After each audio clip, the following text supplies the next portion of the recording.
pandemic's impact on our community and economy, I asked all of you to serve on this committee to provide advice and counsel on how the city, county, nonprofit, and private sector partners can support an inclusive, dynamic economic recovery that builds community resiliency.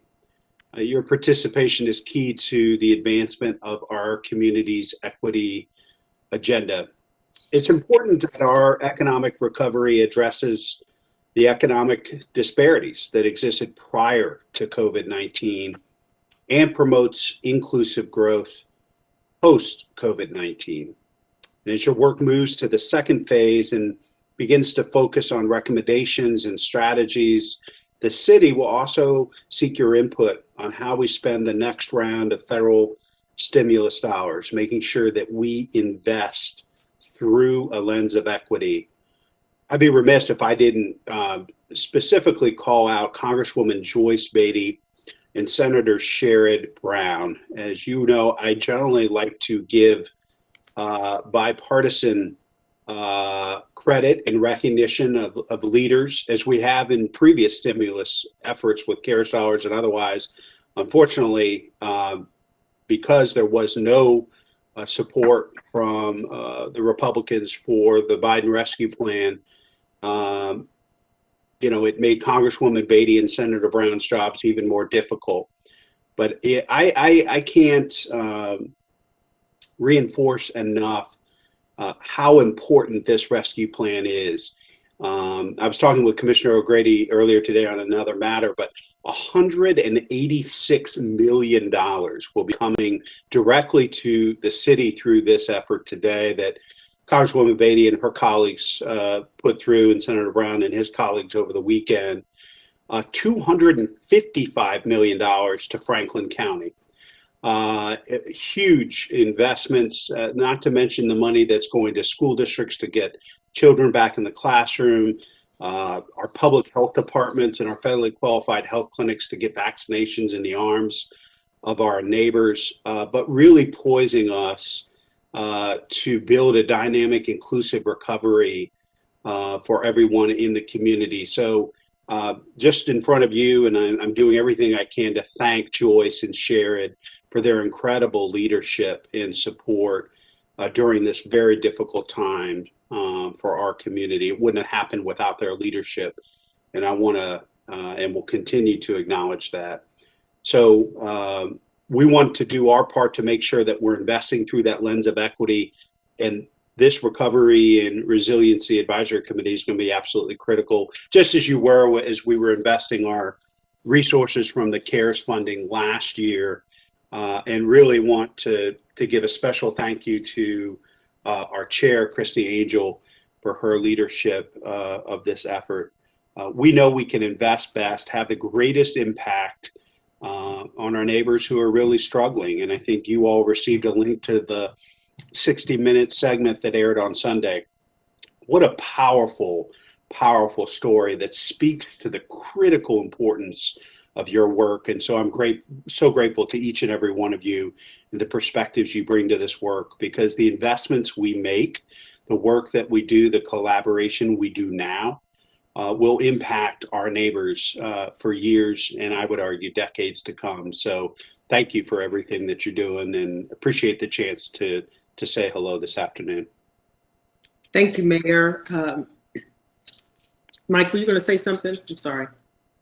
Thought I saw Mike saying something. Thank you, Mayor, for bringing home, sharing that good news. I don't think any of us, I don't know if we had any idea that nearly $500 million, probably a little over $500 million coming to our community, through this recovery bill. So, the next time you see Joyce and Sherrod, say thank you. It's a game changer, and at a time when our community desperately needs it. And unfortunately, they had zero help from the other side, and quite honestly, a great deal of obstruction and hurdles when families are in great need right now. Yep, absolutely, absolutely. Well, we will turn it over now to Council President Shannon Hardin to give some remarks.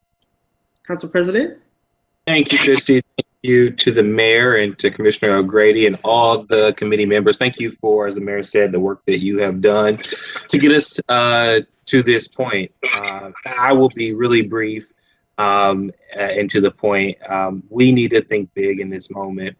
Our representatives at the federal level are thinking big. To Mayor Ginther's point, the work that was put in by Representative Beatty and by Senator Brown was thinking big. The American Rescue Plan will cut child poverty in half for a year with hopes of renewing those child tax credits in the future.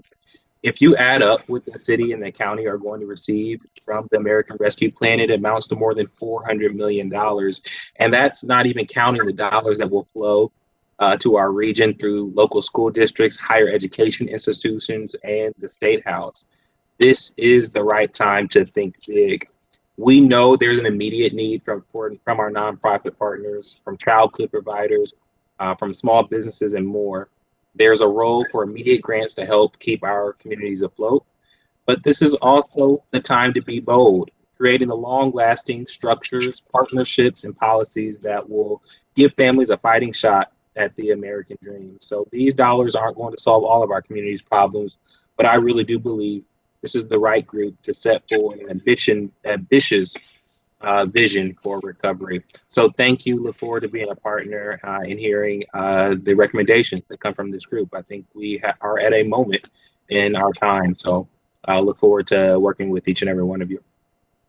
Thank you, Council President Hardin. And Mayor, I know you're still on as well, and I was remiss in saying that, wanted to say, on behalf of the 30 plus members of this committee, we thank you for bringing together your colleagues, Council President Hardin and Commissioner O'Grady, and having the foresight to have us put together this committee and then have us look at this longer term plan for the city and make these recommendations. It's not lost on us that these are important steps that we're taking in our community. It's an opportunity to bring equity into some areas, many areas that need that equity, and it's an opportunity for us, as you say, Council President, to think big. And Mayor, I think you said something to me when we last spoke that this is we should be thinking 1, 2, even 3 years out from where we are today, because last year and even continuing into this year, this pandemic was devastating to many areas and to many sectors, and obviously to people. And so to really kind of undo that, but then we even have to go back further in some instances to the last recession to really get people situated for this resilient recovery, because not everyone recovered equitably after the last recession, and many were hurting as we went into and came into this pandemic. So we want to thank you, Mayor Ginther, thank you, Council President Hardin, and Commissioner O'Grady, for giving us the opportunity to be a part of what's really going to be history in this community. And Angel, I'm actually here now. There you are. Sorry. That's okay. I'll turn it over to you now for your remarks. If you wouldn't mind. Thank you. I apologize for being late. We were having a little bit of technical difficulty. I always have a little bit of trouble with WebEx. Well, thank you, Chairwoman, for the time, and thank you to the Mayor and to Council President Hardin.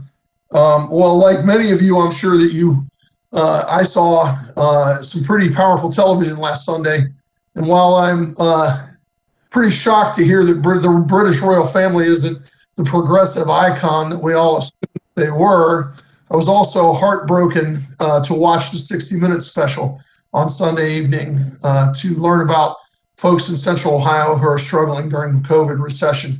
I thought that the folks at Star House and Matt Habash at the Mid-Ohio Food Bank did a fantastic job, along with the folks at Mount Carmel, in highlighting what has been the struggles of many in Central Ohio during this recession. If you haven't seen that, you definitely should find it online and watch it. and the companion piece about students in our community that are falling behind. None of it will come as a surprise to anybody in this group, but it's some really powerful stuff. And while I watched a couple of things that occurred, while we watched, a couple of things occurred to me. The piece wasn't just about the recession, but about the unequal nature of the recession. High-income families have mostly done fine this past year, and middle-class jobs are coming back, but low-wage workers have been completely devastated by this pandemic. That means that women and communities of color have disproportionately borne the brunt of this pandemic once again, and they see no clear path to recovery. And that's precisely why the work that we're doing here is so important, and why equity is at the heart of what we're doing. Recovery on paper is meaningless if it doesn't lift up the cashiers and the hairstylists and the house cleaners and the bartenders and the home health aides that are struggling so badly. That 60 Minutes piece also highlighted two of our great social service agencies that I spoke about earlier, the Mid-Ohio Food Collective and Star House. This community has resources, and we're rich in the people and organizations who are already doing the work to support our struggling neighbors. The work that we're doing here and planning for equitable recovery is a vital first step, but none of it would be possible without the people who are already serving and working in the community every day. So I'm hurting for our residents, but I'm hopeful for our community, and I'm thankful to be part of this team that's doing such fantastic work. So thanks everybody for doing all that you're doing for everybody in this community. You know, we always talk about being a part of the Columbus way, and I think we're showing a new way forward for the Columbus way. Thank you, Commissioner O'Grady. And one thing about the 60 Minutes that I also want to remind everyone, Scott Pelley was here in September when he filmed that. And so think about how much more challenging it got after September. That was not lost on me. You know, that filming was done, you know, it was supposed to air right after Thanksgiving and some other things, you know, the election took precedent.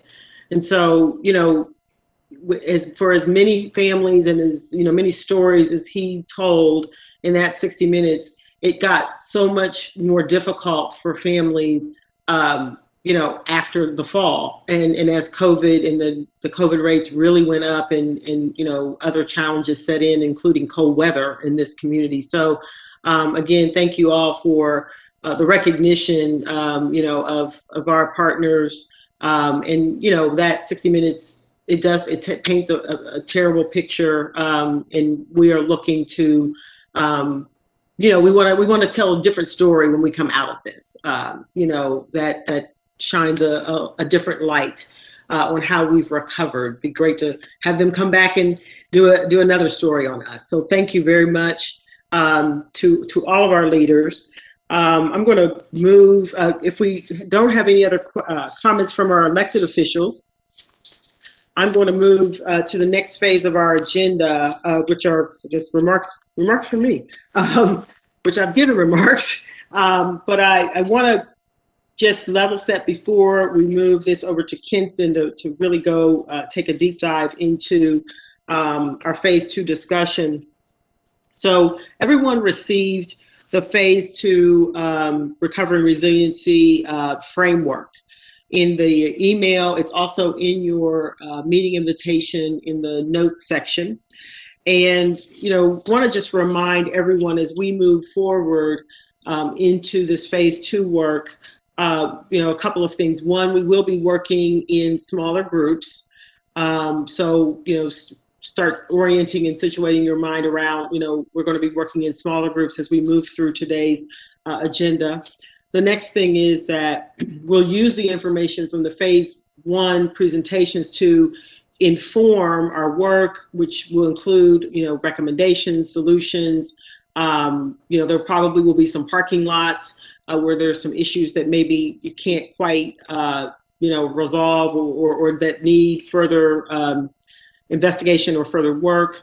And we also will probably, you know, take a look at, you know, some areas of, there will definitely be areas of overlap. We want to make sure that in this next phase, that groups remember that they can also talk to one another and work with one another because there is so much overlap. We also want to remind everyone that we're going to do our best to get you on the committee that best suits you, your work, your experience, your needs. But we also need to have overlap of expertise because there are many of us, representing a number of areas. We need expertise for cross purposes. So, think of, a child care expert might be on a workforce or job readiness committee because, of the intersection points of that work. And then, I'd like to also say that, while we've talked about the CARES money that's coming to this community, it's not lost on us that the county and the city will have to make some decisions rather quickly as to how the CARES money, is distributed. And so much of our work will be will be after the distribution of CARES money. It will be in addition to what CARES money is. It won't just be focused on CARES money, although we may be asked again, to provide some advice and counsel on that. And then I'd also just want to, remind everyone that the following strategies, with our working groups, the 4 areas that we are going to keep, and I'll call them values, if you will, to frame our recommendations are equity, access, stability, and then advocacy, because there are going to be some things that we alone can't do, and we're going to have to remember how we advocate for other changes. And so along with, all of this, taking all this into an account, we're going to, start talking about kind of what's next with phase 2. And Kinston, I will turn it over to you unless there are some specific questions, but if people can hold their questions until Kinston, I'd like to have you hold your questions if you can, until Kinston moves into kind of the survey results and some of the intersecting topics and gets us set up for the rest of our work. Kinston, I'll turn it over to you. Awesome. Thanks, Chair. Hello, everyone. Hello. Are you excited? I feel like some excitement is in the room. We're moving. We've been through a lot of presentations, and now we're moving, going into phase 2. So if you're excited, just lift that hand up like, yeah, we're moving. Like we're a dream team. And I don't know about you, but I plan on making history. We plan on making history. So if you're on that train, we're here together on the train. So let's get to these survey results.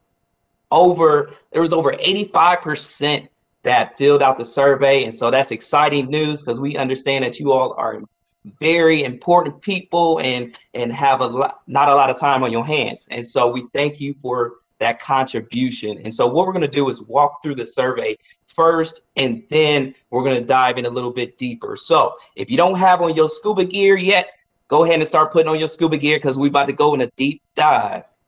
That's all right. All right, here we go.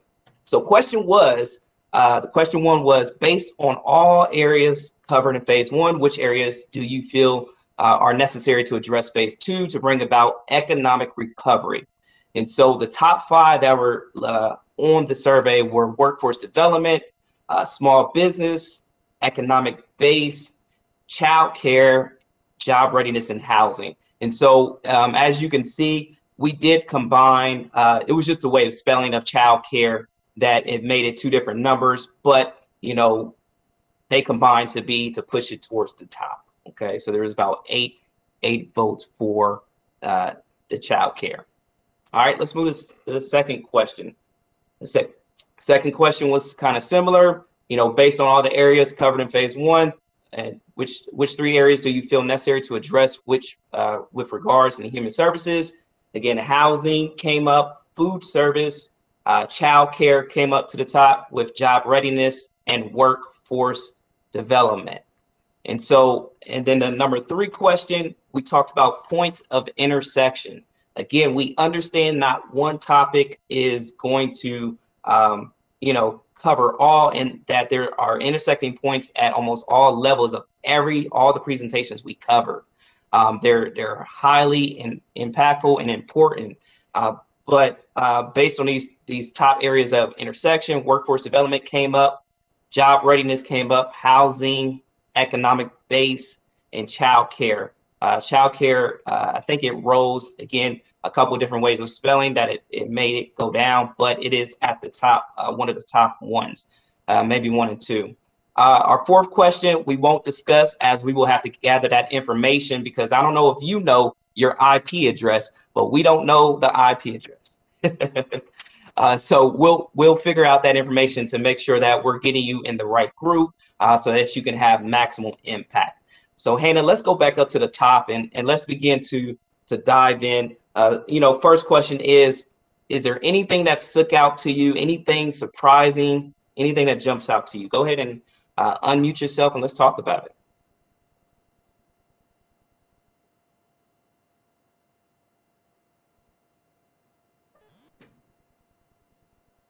I would say sometimes there's just the way things were titled, there's a lot of overlap, or sometimes there was lack of clarity. Like I would say workforce development, job readiness, workforce, that could all be the same thing. And economic base, unclear what people thought that meant too. So we may want to unpack a little just to see what people were thinking on some of these choices. Okay, thank you, thank you. Hey, I really felt like there was a sort of an order in which things really need to be addressed to be to have the maximum result.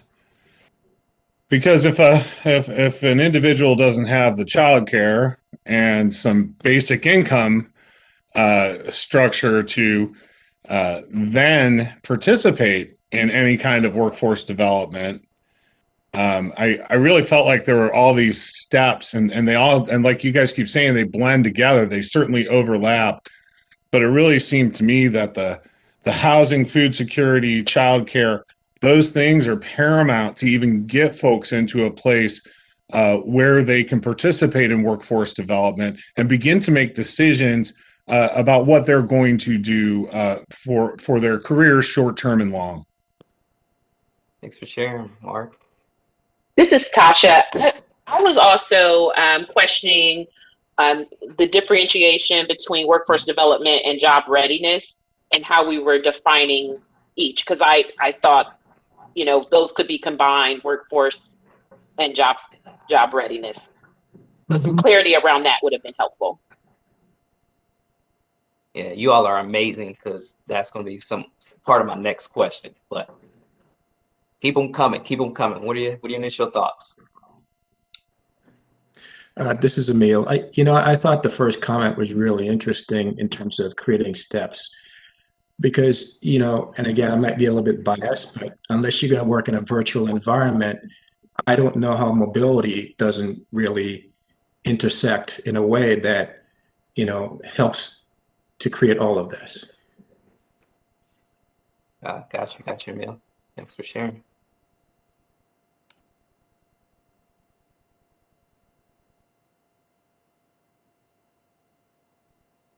Anyone else?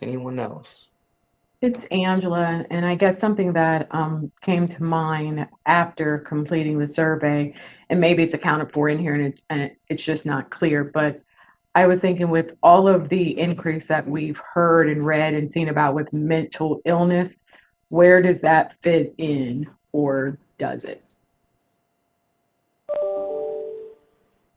That's a good point.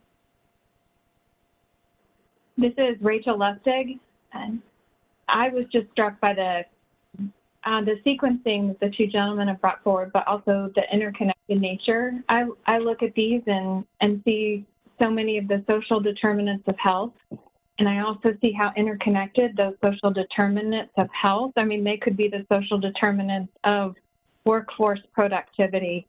And so that strikes me as something that, how do we address the interconnected challenges that people are experiencing? And those even relate to issues of discrimination and access that are preventing some of our traditionally left behind minority populations from also being able to access opportunity. Gotcha. Thanks for sharing. This is Stephanie Kinston, and I'm Thanks, sorry. I'm sorry if I missed this, but I was really surprised that digital inclusion was so low. And when you are talking about minorities and marginalized people in your urban core, all of these other issues, workforce development, small business, housing, childcare, if these folks don't have access to broadband, if they don't have the ability, everybody still can't go to the library. If they don't have access to address the issues of the digital divide, then we are not going to have that much success in these other areas. And so, you know, when we start looking at this, we have got to make sure that we're talking about and disaggregating our data to understand what populations need what more in these different subsets so that we can get this right. Thank you. Thanks, Stephanie. Stephanie, I couldn't agree more. And I was really surprised that that came in low. And I think part of the issue is that it cuts across so many of the other areas, that issue of digital inclusion, and that it definitely, you know, that issues around. Yeah. So I'm on my, I just went. All right. Thanks for sharing, Karen. Hi, this is Saleshi again. I think, you know, those economic recovery, I'm not surprised to hear workforce development or small business or economic base or job readiness, whoever we said, those are the things that we are really, you know, working on, and the same thing that we are repeating. I was surprised really there is no any innovative ideas after COVID-19, what our economic recovery looks like. One of the examples, it was mentioned partly, is technology. Technology is our future now. So it has to be embedded here somewhere, even it's a connection between the different social determinants of health, or I call them key areas of development, is really, you know, sustainability through technology should be the center now. That's really connecting and reconnecting. So we have to show some also innovative ways how our economy is going to recover. I mean, those things are the things that all times that we are working on. Good. Thanks for sharing, Sos.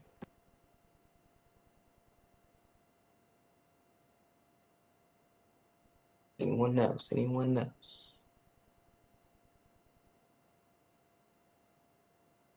All right. So with the understanding, and you all hit some major points as relates to the survey and the results, and again, the importance of all of the different topics, as they all will have big impacts on our great city.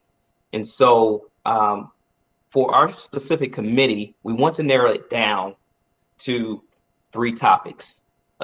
And so what I want you to get in your head and your mind, visualize, just visualize with me a moment that we are writing a book series titled Recovery and Resiliency. Now, me and the team, we were talking about the book series, and we can call it the City of Columbus Recovery and Resiliency book series. And in each book, on each book, we have a title. And so, for example, let's say we name one of the books Workforce Development. And underneath Workforce Development, within that book, we're going to have different chapters, right? So we start seeing some of those intersecting topics coming into play. So I want you to think about, when we're narrowing it down to 3 titles, what should those 3 titles out of all the topics that we've talked about, that we went through, that should be the overarching ones? And then we understand that there's going to be some subtitles or chapters, let's just say, in our book of Recovery and Resiliency. Think about it for a moment, but what would you say those 3 topics would be?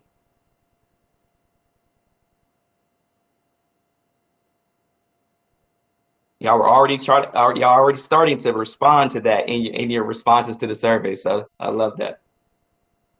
Can I ask, does the title of each chapter or book have to be one of our topics? Because I think about what everyone just said about mobility, digital inclusion, childcare, food security. If we put all those together, that's actually just readiness. That's not even getting into workforce development. That's just being ready to do something and have confidence and security and trust in the place that you are. We get folks to there. And then the next steps have to do with going on to, maybe training, workforce development, whatever you want to call it. I also learned something. I've been working with Star House for a few years on a workforce development project. And when someone else had mentioned earlier mental health, and I thought, gosh, I am okay. We train folks who have been in the workforce or they're just in college or something like that. We have not, as a company, been training many people who experience profound trauma. And I think that with COVID and the types of things we're trying to accomplish with this committee to create not just the recovery, but the resiliency to lift, to lift those folks back up so that they're better. My normal was great, but their normal wasn't. I think the mayor said that in the very first meeting. And to get them there, I think there's a certain amount of readiness that needs to take place. And it really includes those resources first and foremost. And that's just my opinion. Thanks for sharing, Mark. Yeah, this is Michael. And I think if I try to put those three into a easy one headliner for each chapter type thing, I would say I agree with everybody in that: readiness, development, and support. And then each of those could have subchapters, I think, within those, right? That kind of capture everything under that. A lot of the support that we were talking about, that you were just speaking to, in fact, from just mental health. I think, we still know that we have a pretty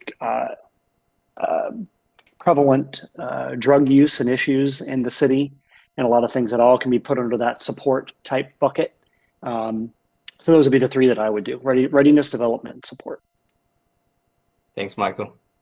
And if I may put in one title, that I will say sustainable economic stability and growth through technology.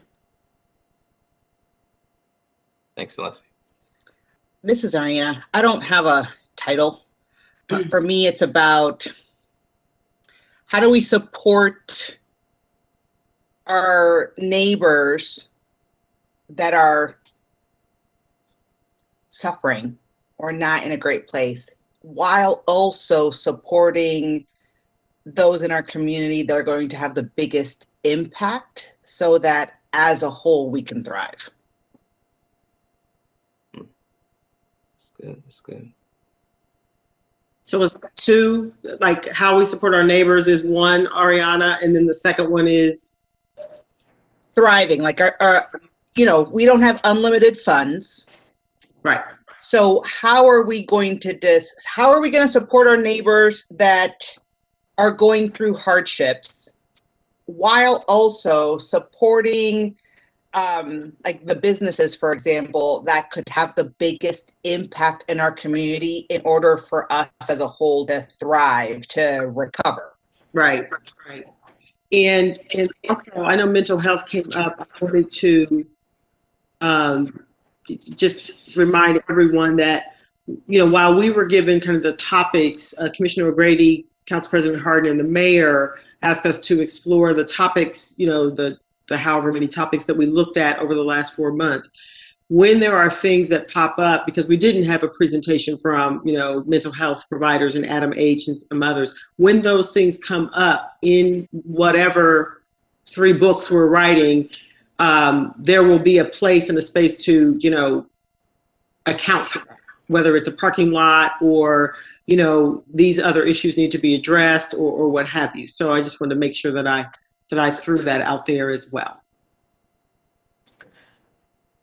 So, hi, this is Candace. One of the things that I'm listening to all of this is I just want to make sure that we we seem to be focusing a lot on our community members that are in crisis. And I think that's great. But I also want to challenge us to make sure that whatever solutions, whatever books that we're writing, not only address our fellow community members that are in crisis, but also those that are kind of right on the edge, that, you know, they're one car problem away from crisis or something like that, because I think we will do ourselves a long-term disservice if we don't focus on that group as well. Thanks, Candace. I'd like to really add to that, because I think it was something that was brought up. It was definitely brought up in phase one about wraparound services for folks so that they can actually, on the path to thriving, there are things in place that are buffers.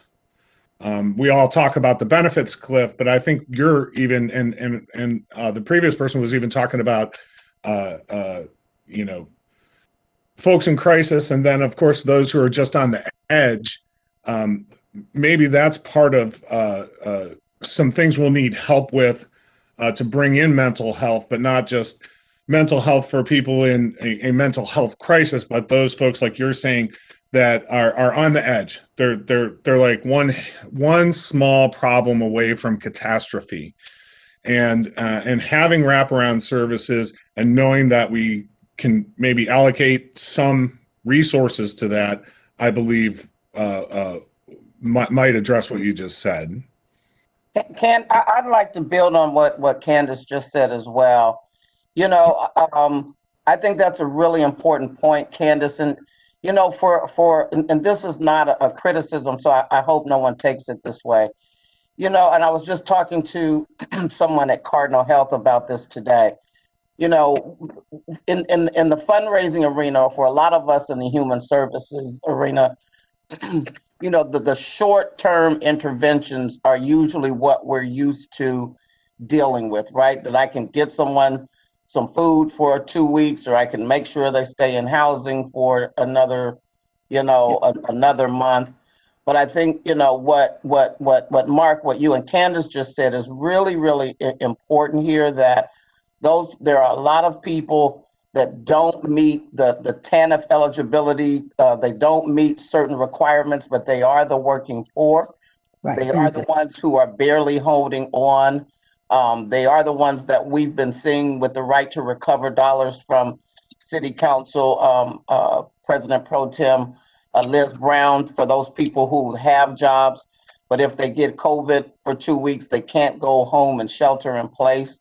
And so I think it's really important that as we look at this investment, Candace is right, that it can't be the short-term intervention hits when we're coming up with our long-term strategy.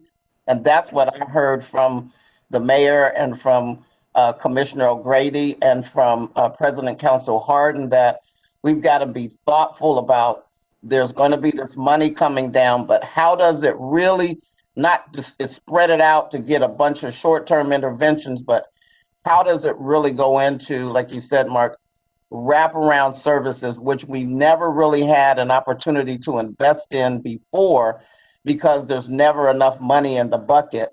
So we have to do the short-term interventions, but how can we do the long-term ones that are really needed so we can make an impact on all of those people who are either already in trouble or on the cusp of being in trouble?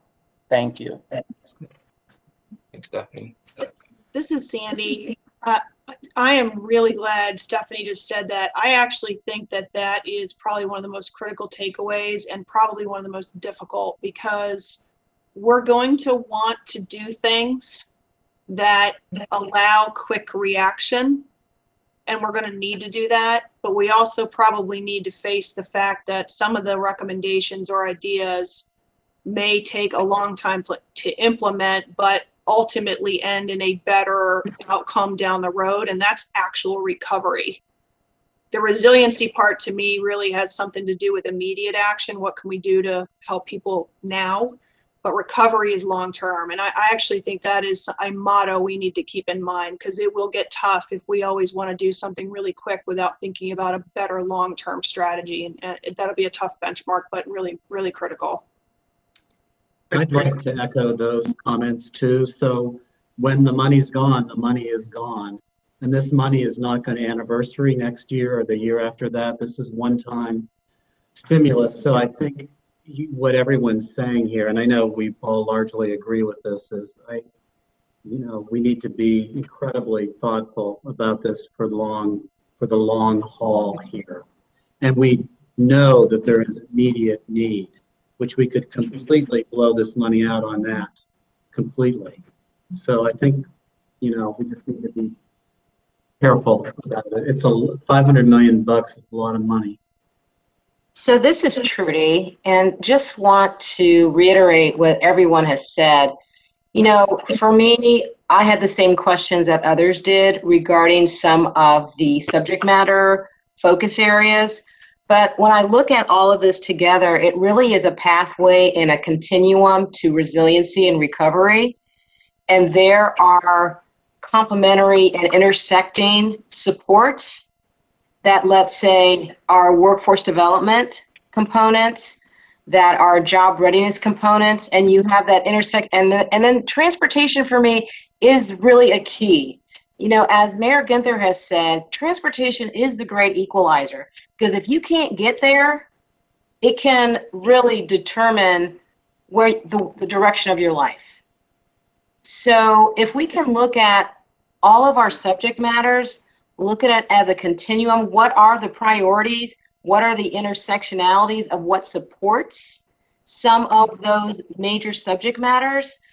That will help us not only for individuals who are in need right now, but it'll give us a pathway and a process and SOPs as far as how we can continue and evolve this as we move forward.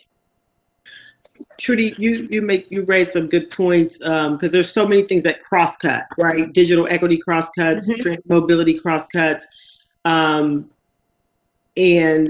the other thing that I want to remind everyone, I know we got this 400 million in our head, but we're talking about beyond the 400 million. Right. So we're talking about, and we're not just talking about investment. Now, everybody knows I'm a policy geek. Forget investment. I like to change policy, because you change policy, you change it for life. Well, until the next person comes along and changes it. But so we want to make sure that we're thinking about, so there's the CARES money, and some of this will be CARES money, but much of that might just get spent before we might be in committee work, and they might be spending that money, right? That's got to go out the door. So then we also will be talking about legislation, policy, some things that can be changed. Sometimes you can change things from a policy perspective, and it can activate something quickly. I know housing. So think about, when you take off some of the handcuffs around, permitting and what have you, and how fast you can maybe get housing starts in the ground or something like that. That's probably not the best example. And then we'll also be talking about the city budget for 2022 and possibly the city budget for 2023, or we could be talking about a capital budget in spring of 2022. So we're talking about not just investment, but we also want you to be thinking about what kinds of, policy changes could be made that could move something forward or change something forever, for a long time. And then we will also want you to be thinking about, what kind of programs, maybe there's a new program to Celeste's comment about innovation. I know you mentioned technology, but what kinds of new things could we innovate on that could move something quicker? Maybe it's something that's already being done somewhere else, even in another part of our city, but we need to scale it, right? What could be scaled that's working? So we'll want you to be thinking about all of those things, not just the CARES investment. Christy, I couldn't agree more. Are you able to hear me okay? Yes. I couldn't agree more. There are a couple of things I would mention about the rescue plan dollars, the dollars we've been talking about here. The brilliance and the vision here is it will come in two installments, 21 and 22, and we'll have until the end of 2024 to invest it. We can use it for revenue replacement. We can use it for infrastructure. We can use it for broadband. So the beauty of these resources is the flexibility, the time, so we can be strategic about investments and trying to figure out ways we can leverage these resources for additional investments in critical needs and thinking about both, I think to Sandy's point, recovery and resiliency. But I think you're absolutely right, Christy. We also are very interested in feedback and input on, are there mergers? Are there, entities in the community, or our community, if they were called community and working closer together? Are there things that we could be doing to leverage greater results if we thought about how we were organized and structured moving forward to, I think, get to the other point that's been made here? How are we going to make sure that what we're investing in, this through the lens of equity, is sustainable? And to Tom's point and others, the resources here are fantastic and they are transformational and game changers, but we need to do more as a community to make sure that we're aligned, strategic, and leveraging the maximum amount out of our investments as a community. Thanks, Mayor. Thanks, Mayor. One point I think is really we are missing, we see that the workforce and others development, but community participation and engagement are behind, and also peace and safety for each neighborhood, especially neighborhoods that we are trying to work with. There are a lot of issues, and as you know that homicides and others are growing now because of the safety issue and because of community participation and engagement, plus parents engagement, because things are going to change. Like in our district schools, parents were not involved and engaged. We started a model program, which is really helping a lot, and with that cultural interpretation, people are really encouraging and work with their school teachers and others. So I think our neighborhood safety, community engagement and participation need to be invested on that, because if there is peace, safety, everybody will be in a good mood and to do the jobs that we're looking for. We have to really bring people together. That's a power in building a city or any counties.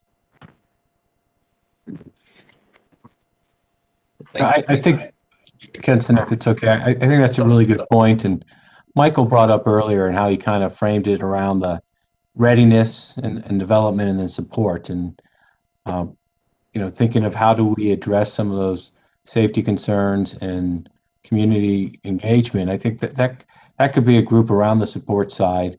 On the development side, I could see the work to, with the small businesses and with some of our business, industries that have been impacted. I think there could be a lot of discussion there. And then the readiness on just talking about what do we need to do through childcare, connectivity, and job training. How do we help make people prepared to re-enter the workforce? And I know, Christy, you've done a lot of work, and Shelley's been part of this discussion, is women have been disproportionately impacted on this as well. And I think we need to see how that comes across. So as the group talked, it's a little different direction than I think when we were preparing for this meeting, but I think really we're in a much better place right now to get into these smaller communities and dive into these issues. So I just wanted to share that with the group. Thanks, Mike. And Christy, I think to your point about policy, that could be part of the side part of it, like for policy for reinvestment in communities that have struggled.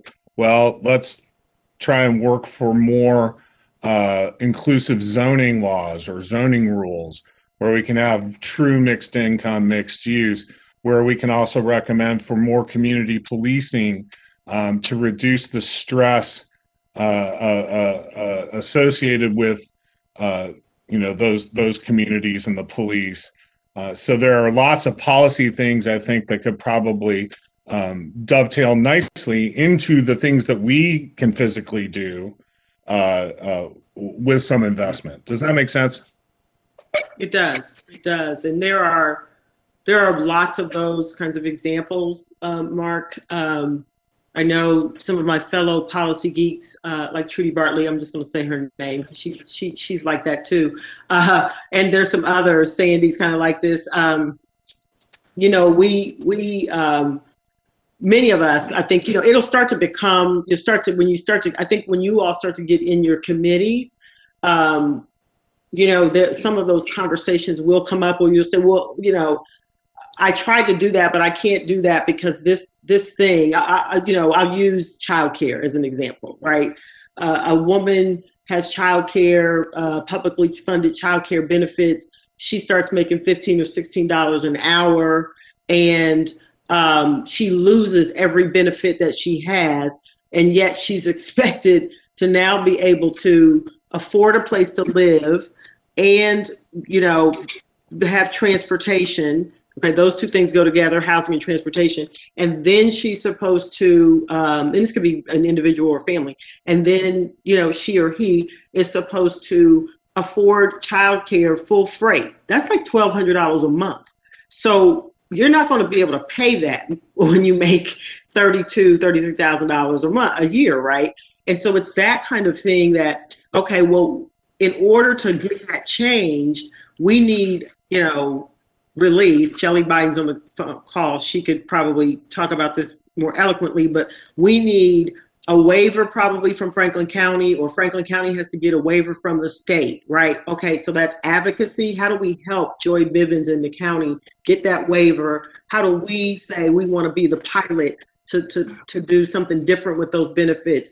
That can change people's lives. I mean, she is shaking her head. I know you know this better than me, but it's that kind of stuff that we actually can make those kinds of recommendations, because then we can put together, you know, some kind of, you know, whether it's a coalition or a group or whatever we need to do to push it, you know, more forcefully, because we've got the backdrop of the pandemic that has harmed people, and we need this to change, right? Instead of just, we need it to change because it's bad, we have more of a reason. And that's just an example, you know, kind of a long-winded example. I apologize, but I, you know, wanted people to start thinking about, we'll have those kinds of things that we can actually recommend.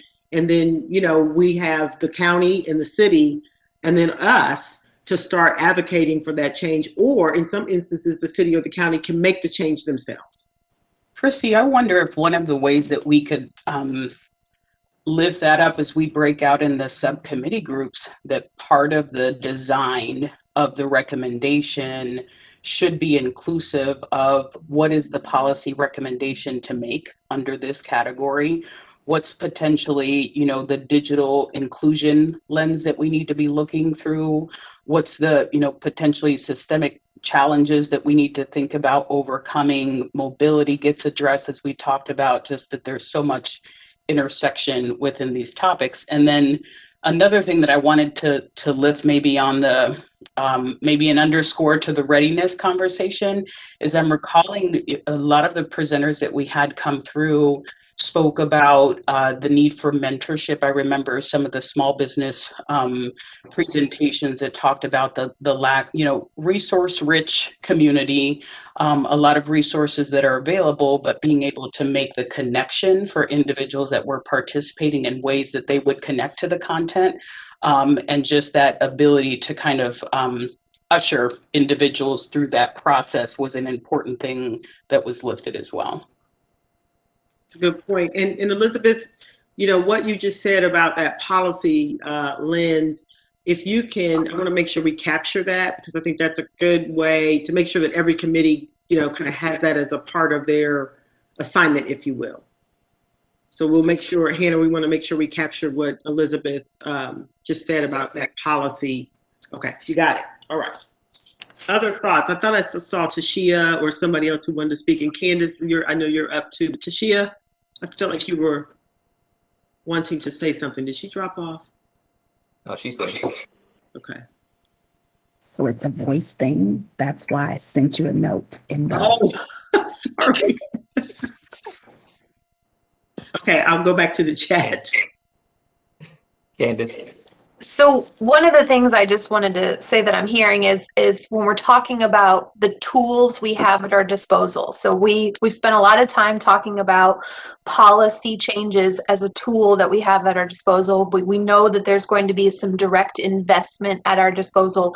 But the third thing that comes to mind for me that we haven't discussed is we're going to need to get buy-in and support from private sector for a lot of the things that we're talking about. And, just I wanted to kind of throw that out there as that third leg to the stool as we're coming up with suggestions, as we're coming up with solutions, utilizing all the tools available, because I do think that there are a fair number of organizations that are in that private sector that we need to bring on board, and we need to leverage the talents and the skills and the funds and the resources that they have in order to kind of channel it into the ideas that our committees have come up with. Sharon, Candace.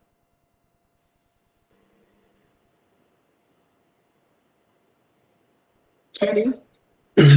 So,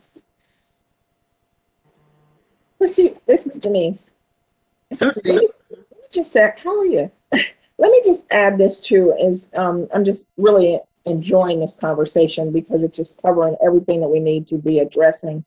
But also, I'm thinking when we get in our groups too, we should be developing measurable outcomes. And we should know exactly what is the expectation and what is the outcome that we're seeking. And so I just wanted to throw that out there for when we do break up in our groups. That's a good point, because, part of this is set up that we will report, well, let me say this. We need to definitely have some outcomes, Denise, but I know some of this has to go back to the city and the county, and then they have to develop a work, I'll call it a work plan, and then they report out to us. Then it starts on a quarterly basis. So to your point, we will need to create some measurable outcomes with them, because they will have to deliver on whatever what we have and whatever outcomes or goals. Maybe there's goals and then outcomes come from the goals, and such. So, but I agree with you. We want to make sure that we're clear, when we present the report, that we're looking for some outcomes and something that's going to be measured over time as we are called back in with updates and those kinds of things. Does that make sense? Thank you. Yeah, and especially when you talk about the dollars too, it's kind of like, let's not just go spend dollars to be spending dollars. What is the outcome that we're expecting? And that, and if we're not getting that outcome, then I think Tasha put something in the chat, about long-term and short-term and those kinds of things. I just sometimes need that kind of guidance. Yep, you're right. I want to, Kenny, did you unmute yourself? Did you want to respond to a comment about the private sector or anything else? I felt like I missed you and you had some comments. I would totally agree with the comments around engaging the private sector on it, and just make sure that we're thinking about the leverage.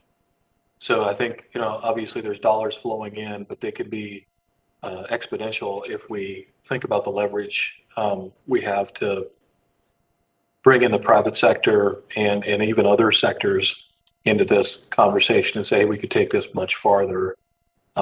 There's never been a time when I think there's greater motivation to tackle some of these issues. And then with regard to the setting goals, and I would maybe think about that in two different ways. One, what is the gap we're trying to close? And then what's the capacity that actually unleashes at the same time? I think if we just talk about one or the other, I think we can get more partners if we talk about both. So by closing a gap, we actually create capacity, right? If we are investing in wraparound services and stuff like that, I actually think that actually it increases our workforce. It increases our ability to have economic output and honestly revenue generation for the city. And my final point is I think we have to keep talking about what are things that are actually going to generate revenue. You know, are there small investments? Are there strategic investments? They're going to create real revenue streams that are sustainable for the city. Because we have a great opportunity to do that and sort of set up maybe even the next decade or longer of some very, very strategic things. And I think some of those investments could be pretty modest, but will unleash something that will last for quite a while and either create jobs or, create a mechanism or an institution that will actually throw off revenue that comes back to the city, so that it can continue to solve these problems. Because that's going to be a challenge with the changing nature of work and how taxes are flowing or not flowing, because we don't know how that's going to play out. So I think we really need to be thinking about revenue. That's a good point. It's a good point. I also want to, so Tashia put in the chat, in all of these, put a scaffolding around the target based on the immediate and long-term strategy and kind of level of need. Uh-oh, I lost you. I lost the, too many things in the chat. Oh, here we go. And then she says it's important to collect data by race, ethnicity, gender, disability, income, veteran status, and other key demographic variables, because the data collection will help us promote the equity and look at whether or not we're closing the equity gaps, I would say, as well. And then make sure we have the disaggregated data, which I know Stephanie said as well. So thank you, Tashia. I hope your laryngitis gets better as well. Otherwise, I'll just keep reading your comments from the chat next week as well.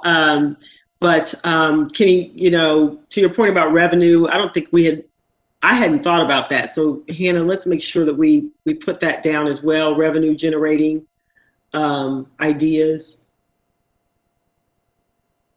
The one thing I wanted to also share, this was something that, I thought about as it relates to housing, which I know housing is something that it cuts across a number of areas.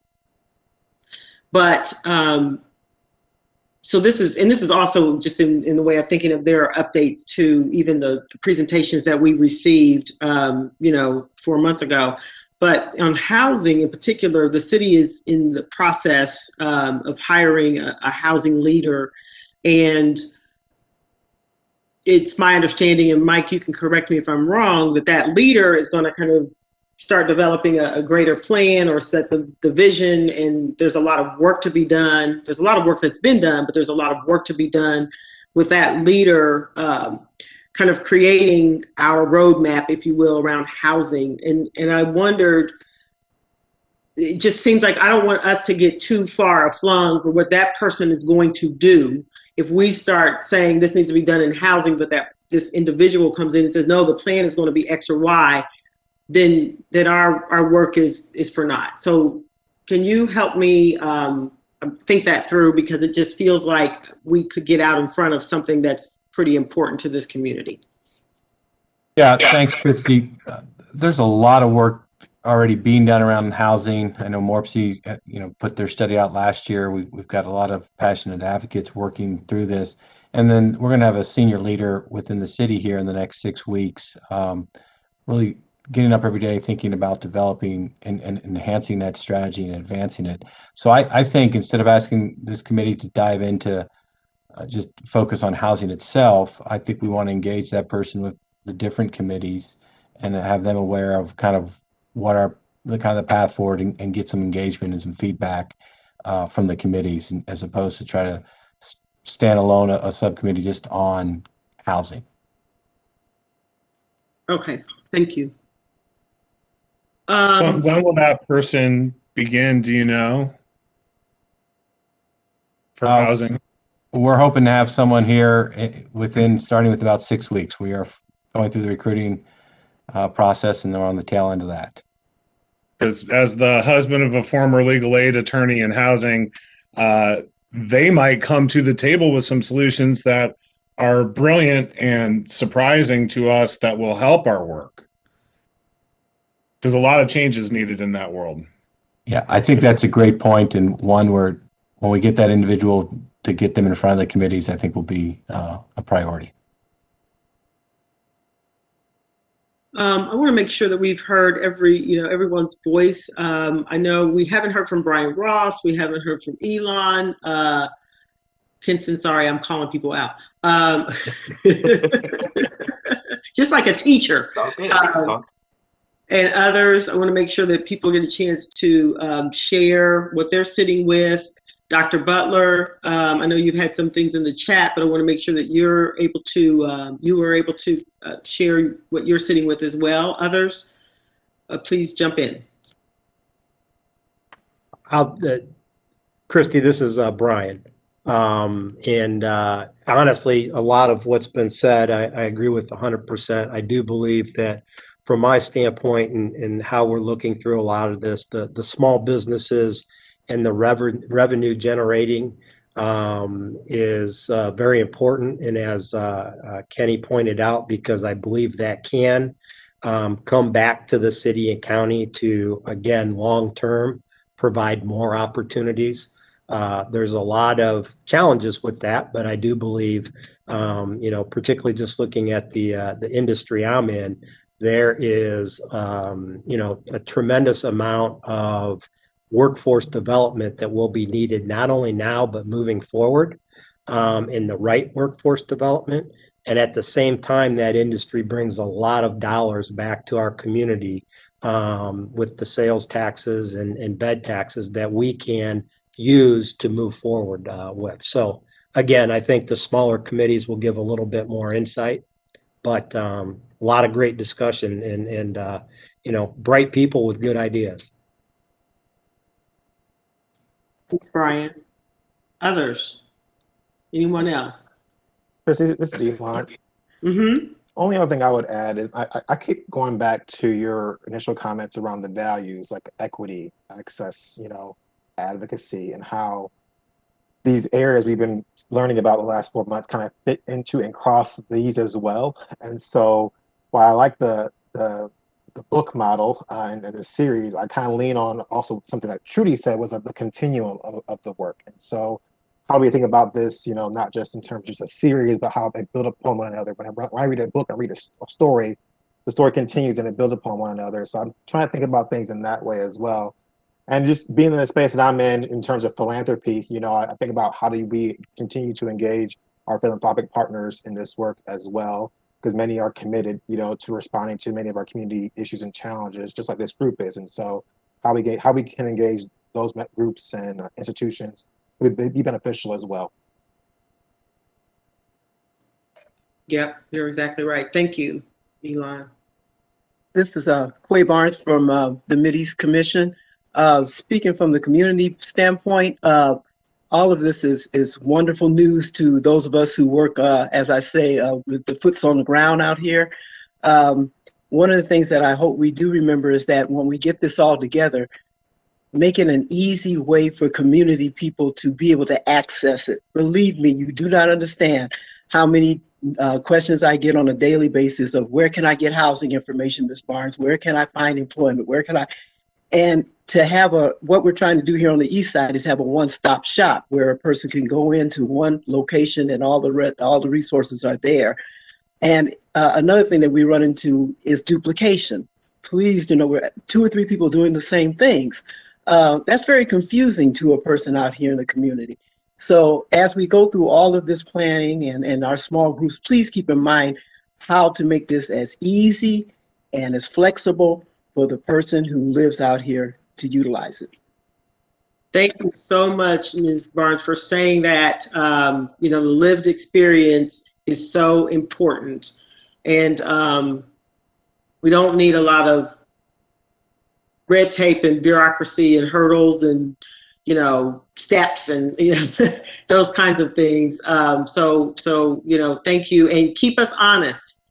You're going to be for the committees, like, keep us honest when we come up with things that, just like tell us,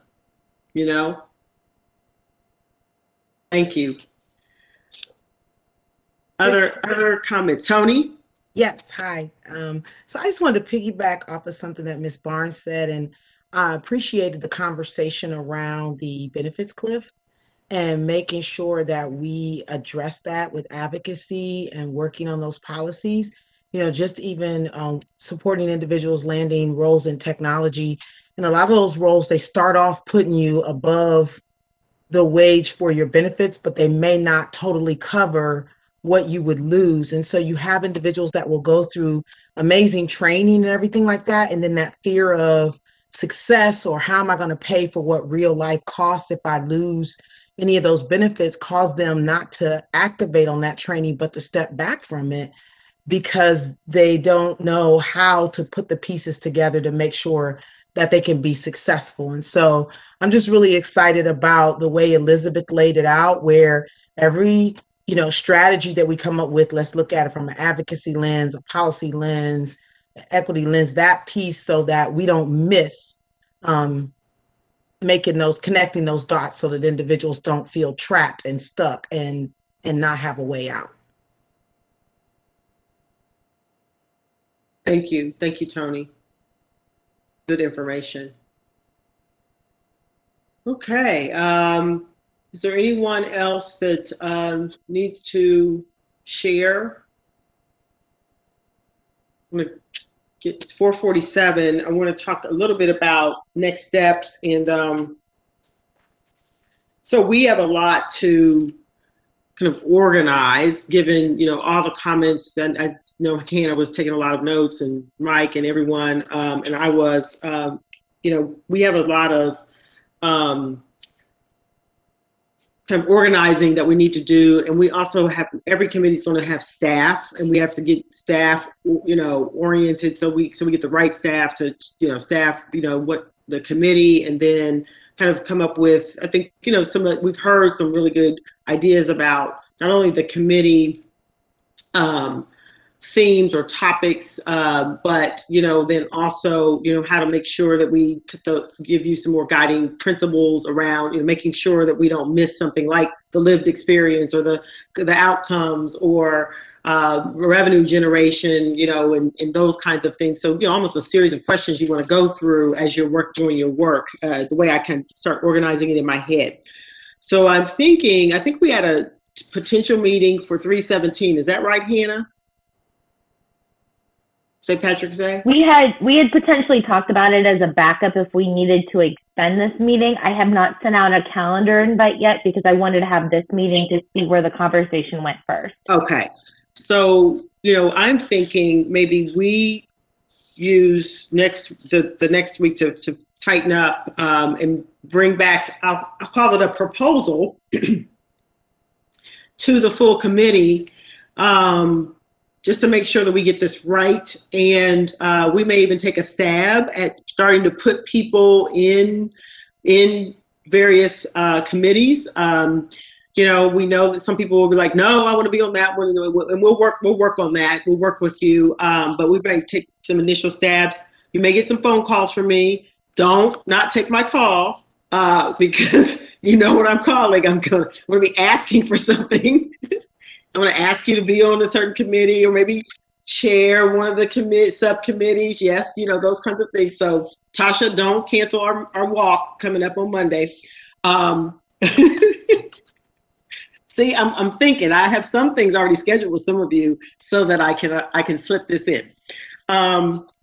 And so then what we would do is get back together on 3/24 to launch. How's that sound? People, I see heads. Okay. Kinston, 3/24. Okay. So that gives us time to work. It gives us time to get the committee staffed. Probably every committee will also have someone from City Council or the Legislative Research Office. So you'll have some you'll have some staff, but you'll have some people that can help navigate some things as well. The city, the county, Commissioner O'Grady's got his team, Kevin and Annie, who are probably going to be part of some of this work as well. And then we will also, so we mentioned the housing person that's going to start, that's 6 weeks away or so, but we'll get that person in front of, the appropriate committees, probably all of them. And then we also, the Broadband Coalition that presented before us several weeks ago, that coalition has put out a document, and they had a CMC today.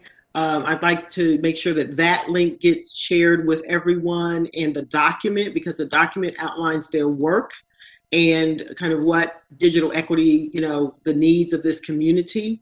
So that can be a great guiding principle for all committees, because digital equity will keep coming up. And if we need to get that group in front of committees, we can do that. Karen and I are both on the coalition.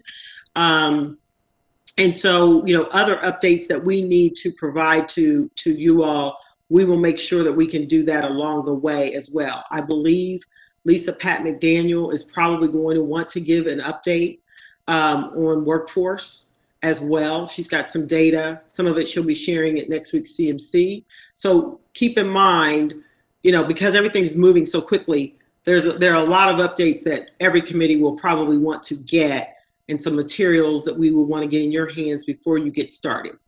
So we'll start gathering all of that and be ready for launch on 3/24 of the committees, and let the committees kind of go to work in terms of determining when they're going to, or organizing themselves. Does that work? I'll send out a calendar invite after this to hold the time. Okay, thank you. I just want to thank everybody. This has been a really good conversation. It's been good to not, us just not have presentations, but to have this rich conversation. There have been great ideas. There's a lot in the chat as well. I think just the way that you all are thinking about this has given us a great jumping off point to get organized. And I just look forward to what's going to come, and the work that's going to be done, and kind of I'm jumping to outcomes, but I know there's going to be some great recommendations going forward. So thank you so much for your time today. And who's that? I'm sorry, this is Elizabeth. Before we hop off, I just had a quick question, more logistics when we get to the next phase and working in the micro groups. And certainly don't want to, just a question. I'm not thinking that this needs to be an expectation, but I think we started this conversation saying we were zoomed out, and sometimes there's opportunity for us to get into deeper discussion when we can facilitate in-person interaction. So I don't know if part of that design is if we could think about some spaces where we could safely come together as groups, and groups that would be comfortable doing that. Again, I don't want to kind of impose that recommendation on any of the groups, but certainly something for the group to consider, and we can potentially talk about it later. Mm-hmm. Great idea. Great idea. All of those people over 50, go get your shot. 50 and over. So yeah, that probably, I think each micro group can, really talk about that, and then we can talk about spaces that we could provide for those meetings. I know that I have one. Yeah, this is Sandy. We're happy to host people at EMH&T in person and on video. We can do both at the same time for anybody who's not comfortable with coming in person, but I'll be happy to meet with any of you in person. Maybe it'll be just me and Elizabeth. I'm good with that.